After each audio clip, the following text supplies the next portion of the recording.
Pikmin, a colorful game full of flowers, fruit, and fat little grub dogs. Nintendo's unintrusive cult classic that never quite made it as big as some of its siblings. Every aspect of how Pikmin portrays itself suggests that it's an incredibly soothing and simple game. The cartoony art style, the adorably marketable Pikmin, and the relaxing soundtrack all create a pleasant atmosphere when you first start up the game. Then everything goes to shit. Pikmin places you behind the wheel of a powerless, vulnerable lead whose only saving grace is a veritable army of infantile, plant-based life forms. Race against the clock as your failing life support system struggles to keep you alive on a planet filled with disgusting, malicious creatures. Learn firsthand that war is hell as you sacrifice hundreds for your own selfish needs. Pikmin is not pleasant, not by any stretch of the imagination. It is a fantastic series of very well-made games, but it is by no means innocent. Below the candy-colored exterior lie frightening depths that many have never seen due to the series' low profile. Today we're going to reveal a side of Pikmin that has long been overlooked.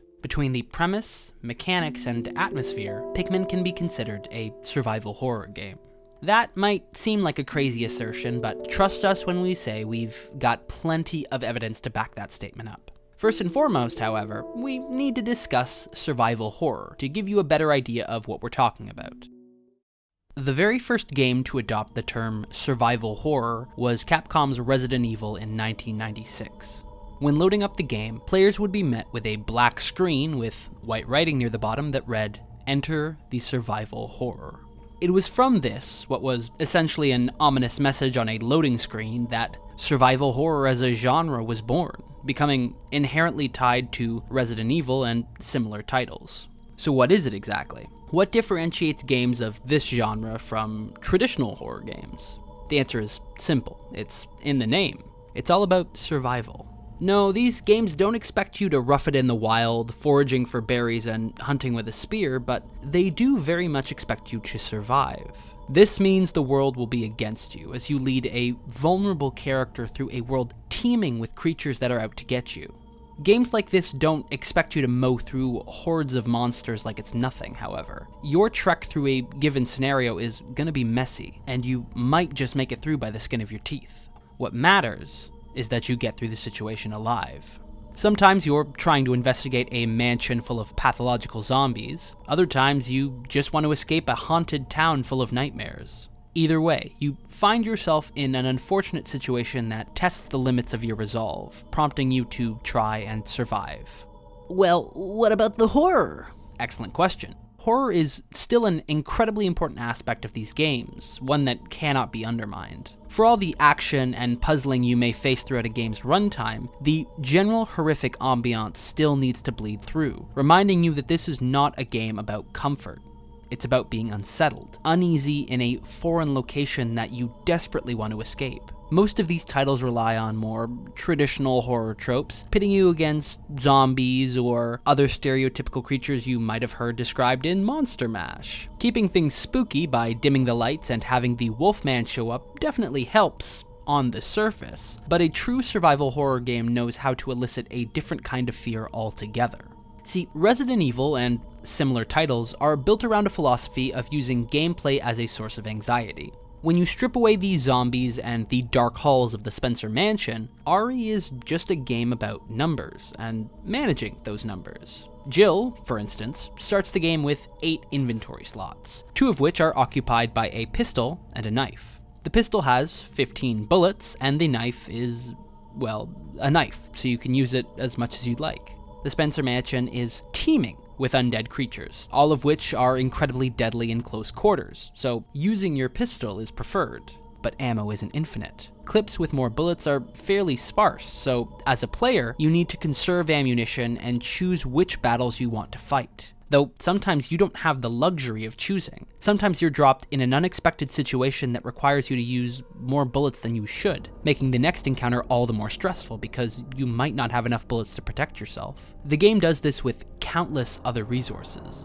Healing items can be tough to come by, saving the game requires a finite consumable item, hell, even your inventory space is limited. That might not seem like a scary thing, but when you're trying to solve a puzzle that requires a boatload of items and you have no more room for essentials like, ammunition or healing items, then you find yourself in kind of a bad way when a random zombie shows up.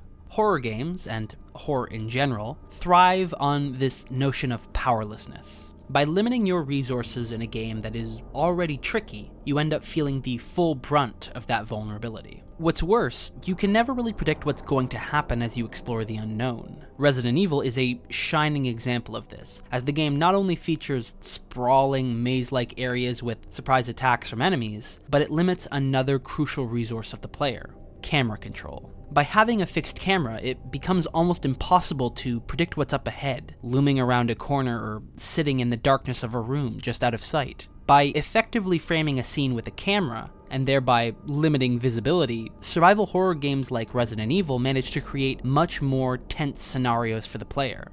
Now, I'd like to back it up a bit and talk about the puzzles in these games, because they are, in a way, an extension of the greater horror at play. I like to consider these games like elaborate escape rooms, as both have incredibly similar premises. You are trapped somewhere and you want to escape, but to do that you need to solve some kind of puzzle or riddle to advance. Add some more general threats to your life and sanity, and you've got a survival horror game. No task is ever really simple or without looming threat. Take for instance the initial escape from the Spencer mansion. To move from mansion to courtyard, you need a key item called the stone and metal object. To get that item, you need to find 4 death masks that are scattered all around the entire mansion. To get those masks, you need to obtain the various keys to the mansion, each of which require a series of smaller, more intricate puzzles. It's puzzles all the way down, folks. If you want to get anywhere in these games, you've got to be ready for some critical thinking. That, I suppose, is the best definition I can find for survival horror. If your game focuses on the survival of the character, contains horrific creatures and ambiance, limits a number of your resources, and involves a whole lot of puzzles to progress, then you've probably got a survival horror game on your hands. So how does Pikmin, a game about throwing cute color-coded critters at a bunch of silly fantasy bugs, qualify as a survival horror game? Officially, its genre is real-time strategy and puzzle, and these certainly fit. The main goal, retrieving ship parts, treasure, or fruit, often takes quite a bit of fiddling and figuring out the proper order of operations, plus planning to keep the trip safe. As we've discussed, puzzles are a vital component of survival horror. But wait a minute, that's a terrible argument. Do I mean to claim that other puzzle games like Professor Layton and Brain Age are survival horror as well? Obviously not, cause puzzles are only part of the equation. We still need the survival and the horror. So let's start with the former, since these cute little faces don't exactly scream terror. Pikmin 1 is a game built around the concept of survival in a foreign land, or planet to be more exact. You crash land on an unfamiliar world full of monsters, and you have to collect the scattered parts of your spaceship before your air supply runs out. Doesn't get much more textbook than that. The sequel game would stray from the do-or-die theme, having you collect treasures to pay off a debt while the only one in a life-or-death situation is your ungrateful boss. But Pikmin 3 would return to form, placing the fate of a starving race on the shoulders of a crew sent to the Pikmin planet to gather fruit juice. It follows that the gameplay is all about wisely using your resources to complete these tasks.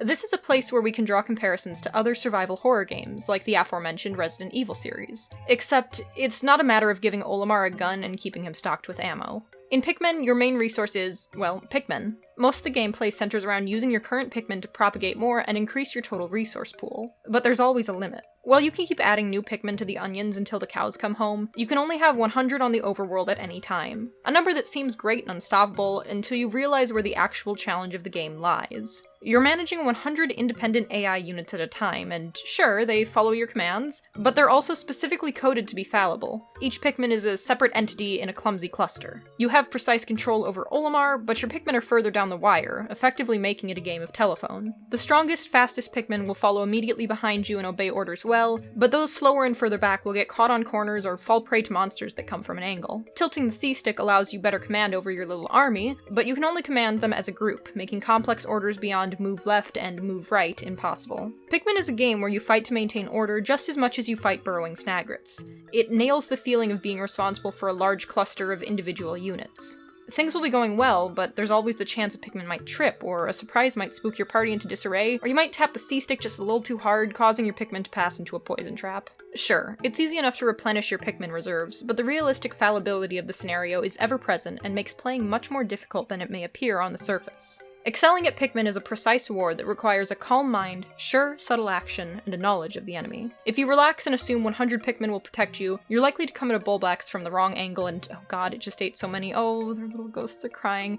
I'm down to 81. But that's okay, right? We can always go back to home base and grab some more and then we'll be— oh no. The second major resource in Pikmin is time. Gameplay is split into in-game days that span about 13 to 16 minutes, depending on installment. When time runs out, you're forced to immediately stop what you're doing and go home. This can mean leaving tasks unfinished, monsters unslain, and in the worst case, Pikmin left behind to be eaten by ravenous night monsters. Time is a consistent resource, but not all Pikmin are made equal. Like any good resource management game, each available asset serves a different purpose. Pikmin aren't color-coded for no reason. Each is a slightly different species with its own set of boons and banes. These can be small differences, like slight variation in raw attack power, or bigger ones, like the ability to survive being fried by electrical traps. Red Pikmin are fireproof and pack a greater punch. Yellow resist insta-kill electricity, can be thrown further, and carry bomb rocks in the first and third titles. And blues can breathe underwater and act as lifeguards to prevent other species of Pikmin from drowning. While it takes a bit of time to unlock all the main flavors, once you have all three, the method for making more of each Pikmin is the same across the board. Bring fauna or flora to the onions. This puts them all at the same level of rarity, but with the advent of Pikmin 2, we get the introduction of purple and white Pikmin. The twist is that these two have no onions. You can only get more by throwing pre-existing Pikmin into candy pop buds, rare flowers that are only found in dangerous underground caverns, but more on those later. Purple Pikmin pack 10 times the power of a normal Pikmin and can stun enemies. White Pikmin act as dowsing rods that are essential to uncovering buried treasure, are poisonous if eaten, and are incredibly swift. While extremely useful, these two Pikmin are also very, very scarce. Opportunities to get more are often few and far between, and you need enough resources to transmute in the first place. By imposing strict limits on these two, the game forces you to carefully consider how and when to use them. Maybe you're low on manpower before a mid-boss, and throwing your 5 white Pikmin into the fray might tilt things in your favor. But if they die, you might miss some buried treasure later on. Like any other survival game, health is also a resource, and following the tradition of the genre, a rather scant one. Pikmin themselves tend to get killed in one blow. Monsters are generally looking to snack on them, so they don't tend to waste time with the claws, it's straight to the jaws. Monsters may employ elemental methods as well, in which case you'll have a small window of a few seconds to tend to your scrambling Pikmin before they die, unless it's an electrical or bomb enemy. Captains have a slightly larger health pool, but there are no healing items, so you can choose to go on the offensive, but it's not very effective on larger enemies, and you're likely to lose a decent chunk before polishing off even slightly intimidating creatures. Okay, so we've got the survival part down, but what about the horror? That's the controversial claim here, right? I'm trying to tell you that this cutesy flower babies game should be considered part of the great genre of horror. I'm gonna level with you. This game is scary. It's not the typical jump scare or buckets of blood scary, it doesn't use zombies or ghouls or monsters. Pikmin is terrifying because it makes your heart pound and your blood rush. Pikmin keeps you tense and throws curveballs at you whenever you get too comfortable. Worst of all, it makes you feel every little loss. It's a bright, colorful game that marks every Pikmin death with a mournful cry and a little ghost. You sweat when you play Pikmin because you never know what's coming after you and when it will arrive. You're a small, powerless creature in a world where everything sees you as prey. Nowhere is completely safe. You have to look around every corner, check every nook and cranny. Otherwise, you'll be taken by surprise and lose a considerable amount of your resources. It imposes this strict level of vigilance while fixing you under a near top-down camera, effectively limiting your ability to scan upcoming areas. You often have to rely on audio cues and memory to catch monsters before they catch you. Pikmin may give you plenty of means to create more resources, but it will just as quickly take them away. And very often, you cannot stop it. You can only do damage control. By never letting you be totally safe, Pikmin keeps you in a constant alert state. You're taught to never trust anything. The flower to your left could be a creeping chrysanthemum. You may leave your Pikmin at base to go check your intended path, only to find a roaming bullbear has been snacking on your troops. Leaving your Pikmin to carry things back to their onions could result in a beady longlegs dropping out of the sky and crushing them as they pass. In Pikmin, you are never safe, and that's the root of its horror. It goes beyond that, though. Pikmin blends horror ambiance into its overall aesthetic composition. Pikmin 2's caverns epitomize the horror aspects of the game, so we're gonna take a deep dive into their subtle artistry. Pikmin 2's caverns are multi-level underground labyrinths filled with treasure, traps, and terrors in equal part. Playing in the basic overworld of Pikmin allows you access to a large pool of resources, mostly restricting you through time, but caverns flip this dynamic on its head. Time stops, and it's no longer a limiting factor at all.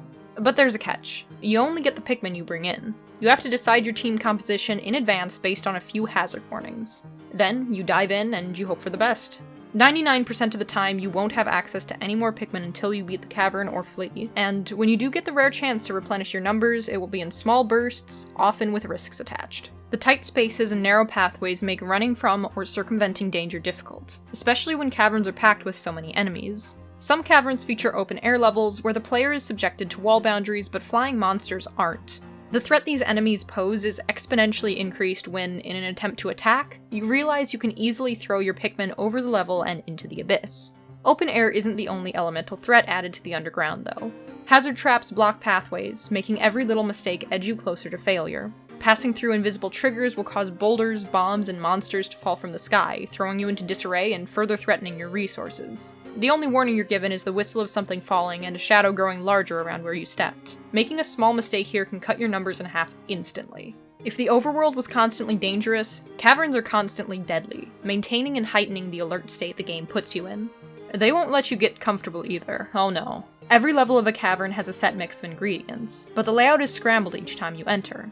You can memorize threat locations in the overworld, but caverns constantly switch things up, and a bad load can really ruin your run. The uncertainty this atmosphere feeds is aided by the age-old trick of limiting player vision. The labyrinthine structure and fixed camera keeps you from seeing too far, and your map is only filled in after you explore the level. When walls aren't around, such as in the open air levels, black fades at the edges of the screen keep you from discerning what comes next. A classic tool pulled straight from the survival horror handbook. All this is backed by a simplistic, eerie track custom made for each cavern. Listen to this and tell me it doesn't belong in a horror game.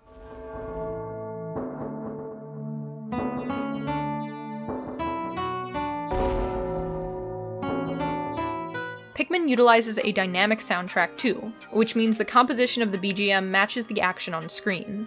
When you're retrieving a treasure, a jingly major key will mark your success, but when you're in danger, fast-paced percussion will rise alongside the stakes of your expedition. Caverns are without a doubt the height of Pikmin's survival horror leaning, but among them there is a pinnacle, a notorious cave that strikes sheer terror into the hearts of those who have played it. If the name Submerged Castle is something you recognize, then you already understand how downright terrifying Pikmin can be. Upon discovering this cavern, the game subtly tells you that something's off. Every single hazard is listed, but the surrounding water only allows blue Pikmin to enter. This is your first warning. It tells you that Submerged Castle is going to take the previous survival mechanics you've grown used to and destroy them. Your resources aren't just limited here, they've been reduced down to a single tool. But most infamously, this cavern puts you on a timer. Rather than a countdown to the end of the day, this timer is an invisible countdown to the moment all hell breaks loose and the water wraith appears.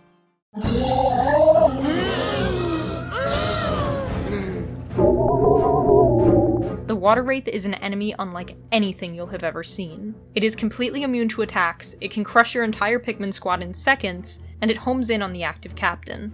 To drive home how dangerous this creature is and the futility of attacking it, the first time it appears triggers a cutscene in which your ship posits that its physical form may be anchored in another world before buzzing out and yelling danger repeatedly. Suddenly all of the horror elements come into sharp contrast. The music is a warning that changes into a full-on nightmare whenever the creature appears. The close pathways perfectly fit its steamroller appendages, making evasion extremely difficult due to the imperfect control you have over your battalion. Your limited vision and the looping labyrinthine levels make it hard to avoid an ambush. After the first encounter, the only warning you get that it has arrived is an eerie, distant thudding noise before the rampage starts again. This all combines to create an absolutely nightmarish scenario where you're reduced to sheer helplessness, a state that you're often put through in survival horror games. Once your 5-minute grace period has ended, it's impossible to do nearly anything but get the hell out. Even after you find a means of defeating it on the final floor, the water wraith remains a lurking blank spot in the player's knowledge. The only information the Piclopedia, a guide of scientific explanations of local fauna, offers on the subject is that it may be a psychic phenomenon, and that it induces a sort of hysteria on sight. Wraith is apt, as this creature is closer to a ghost or a demon than any other enemy in the game. Submerged Castle is a standout experience, and nothing else better epitomizes Pikmin's place within the survival horror genre. But therein lies the disconnect, right? After everything, it's still hard to look at this game and label it horror. Sure, some of the game's aspects come straight out of the survival horror Bible, but so much about it defies the genre. It's got a serene, almost Ghibli-esque beauty to it. The planet you explore in Pikmin has been lovingly crafted, and while the setting sun may signal a time crunch, it also casts a cozy orange glow over a close-up still life of terrain touched by both the natural and the human. It's a game that encourages curiosity, shrinks us down to the size of a thimble, and shows us how fascinating the world could be from a different angle. So for all the terror and anxiety this game manages to induce, there's still a part of me that will always find it soothing. This is the same phenomena that has me crawling back to games like Dark Souls, Devil May Cry, or Resident Evil. Because even if they present a certain way on the surface, video games are allowed to be more than just a single theme, emotion, or, well, genre. Pikmin is a game that will show you true horror in the depths of a cavern, but it's also a wacky space adventure. It's a series that can host terrifying creatures, but also the snarkiest AI known to man. Pikmin challenges you to master precise controls and make quick decisions in tight situations, but it also asks you to consider the biology of the local fauna. If we just reduce it down to the bare essentials, if we just consider Pikmin to be a real-time strategy game and nothing else, then we do this incredibly dense and diverse experience of a game a severe injustice. Pikmin is a survival horror game, and it's an RTS. It's a dungeon-crawling, action-adventure, wildlife simulation made for children and loved by adults. It's Pikmin.